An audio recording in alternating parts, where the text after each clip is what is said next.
ألف لام ميم. غلبت الروم في أدنى الأرض وهم من بعد غلبهم سيغلبون في بضع سنين لله الأمر من قبل ومن بعد ويومئذ يفرح المؤمنون بنصر الله ينصر من يشاء وهو العزيز الرحيم وعد الله لا يخلف الله وعده ولكن أكثر الناس لا يعلمون ظاهرا من الحياة الدنيا وهم عن الآخرة هم غافلون أولم يتفكروا في أنفسهم ما خلق الله السماوات والأرض وما بينهما إلا بالحق وأجل مسمى وإن كثيرا من الناس بلقاء ربهم لكافرون أولم يسيروا في الأرض فينظروا كيف كان عاقبة الذين من قبلهم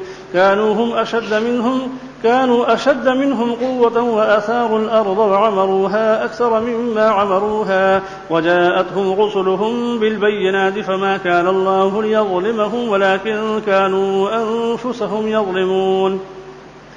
ثم كان عاقبة الذين أساءوا السوء أن كذبوا بآيات الله وكانوا بها يستهزئون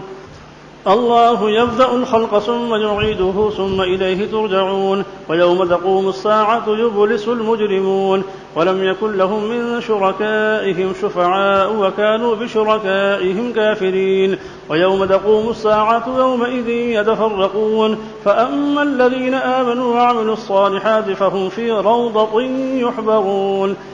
وأما الذين كفروا وكذبوا بآياتنا ولقاء الآخرة فأولئك في العذاب محضرون فسبحان الله حين تمسون وحين تصبحون وله الحمد في السماوات والأرض وعشيا وحين تظهرون يخرج الحي من الميت ويخرج الميت من الحي ويحيي الأرض بعد موتها وكذلك تخرجون ومن آياته أن خلقكم من تراب ثم إذا أنتم بشر تنتشرون ومن آياته أن خلق لكم من أنفسكم أزواجا لتسكنوا إليها وجعل بينكم مودة ورحمة إن في ذلك لآيات لقوم يتفكرون ومن آياته خلق السماوات والأرض واختلاف ألسنتكم وألوانكم إن في ذلك لآيات لقوم يتفكرون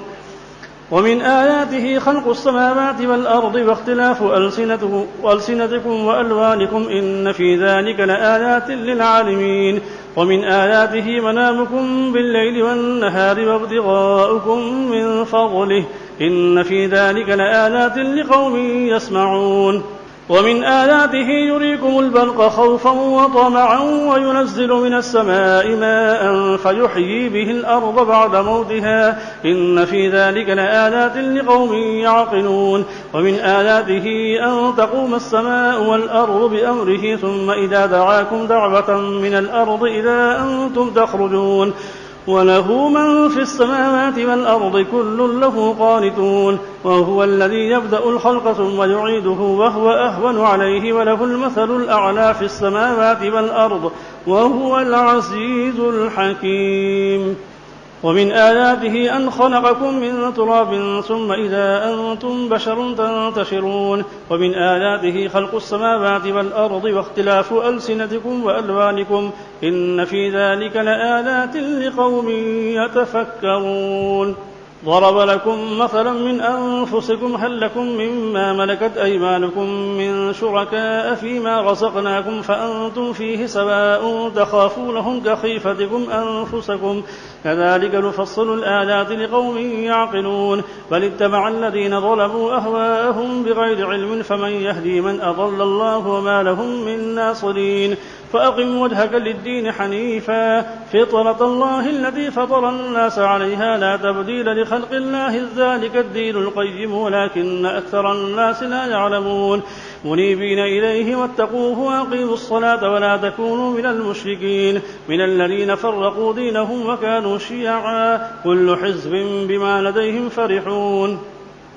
وإذا مس الناس ضر دعوا ربهم منيبين إليه ثم إذا أذاقهم منه رحمة إذا فريق منهم بربهم يشركون ليكفروا بما آتيناهم فتمتعوا فسوف تعلمون أم أنزلنا عليهم سلطانا فهو يتكلم بما كانوا به يشركون وإذا أذقنا الناس رحمة فرحوا بها وإن تصطبهم سيئة بما قدمت أيديهم إذا هم يقنطون أولم يروا أن الله يبسط الرزق لمن يشاء ويقدر إن في ذلك لآيات لقوم يؤمنون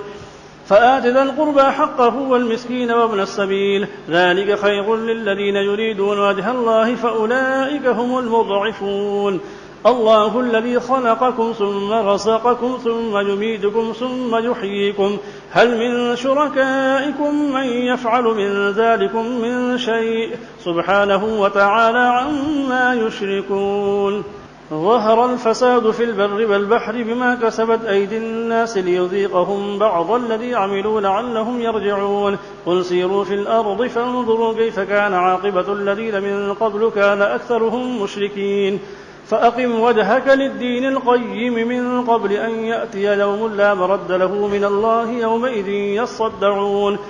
من كفر فعليه كفره ومن عمل صالحا فلأنفسهم يمهدون ليجزي الذين آمنوا وعملوا الصالحات من فضله إنه لا يحب الكافرين ومن آلاته أن يرسل الرياح مبشرات وليذيقكم من رحمته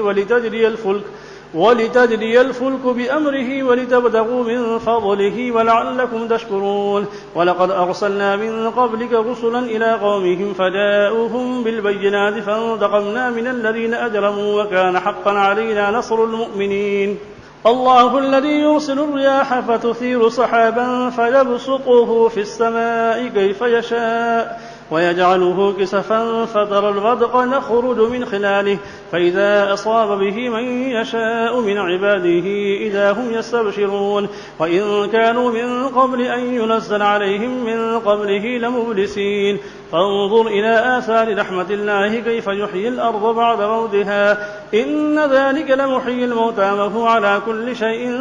قدير ولئن أرسلنا ريحا فرأوه مصفرا لظلوا من بعده يكفرون فإنك لا تسمع الموتى ولا تسمع الصم الدعاء إذا ولوا مدبرين وما أنت بهاد العمي عن ضلالتهم إن تسمع إلا من يؤمن بآياتنا فهم مسلمون الله الذي خلقكم من ضعف ثم جعل من بعد ضعف قوة ثم جعل من بعد قوة ضعفا وشيبة يخلق ما يشاء وهو العليم القدير ويوم تقوم الساعة يقسم المجرمون ما لبثوا غير ساعة كذلك كانوا يؤفكون وقال الذين أوتوا العلم والإيمان لقد لبثتم في كتاب الله إلى يوم البعث فهذا يوم البعث ولكنكم كنتم لا تعلمون فيومئذ لا ينفع الذين ظلموا معذرتهم ولا هم يستعتبون ولقد ضربنا للناس في هذا القرآن من كل مثل ولئن جئتهم بآية ليقولن الذين كفروا وإن أنتم إلا مبطلون كذلك يطبع الله على قلوب الذين لا يعلمون فاصبر إن وعد الله حق ولا يستخفنك الذين لا يوقنون